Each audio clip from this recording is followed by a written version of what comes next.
عن عثمان بن عفان رضي الله تعالى عنه قال قال رسول الله صلى الله عليه وسلم أفضلكم من تعلم القرآن وعلمه।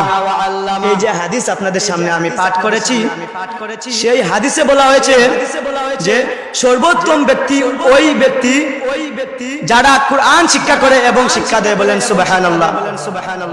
যারা কোরআন শিখে এবং যারা কোরআন শিখায় তারাই সর্বোত্তম। আমাদের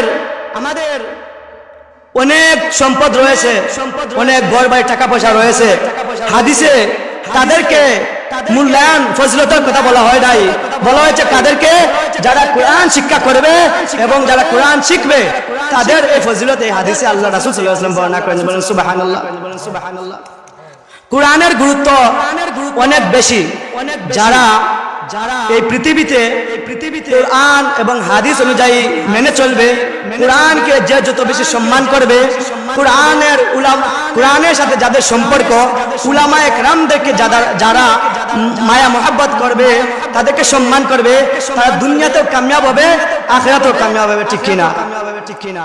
এই জন্য দেখা গেছে কোরআনকে সম্মান করে সে সম্মানের উচ্চ পদে উচ্চ আসীন হয়েছে, আবার কোরআনকে বেইজ্জতি করে কোরআনের সাথে যাদের সম্পৃক্ত তাদের সাথে বেয়াদবি করে লাঞ্ছিত হয়েছে। এই জন্য কোরআন শিক্ষা করা আমাদের জন্য ফরজ। যখন এই মাদ্রাসাতে লেখাপড়া করা হয়, বাচ্চারা যখন নুরানিতে পড়ে, তখন যখন বাচ্চারা বলে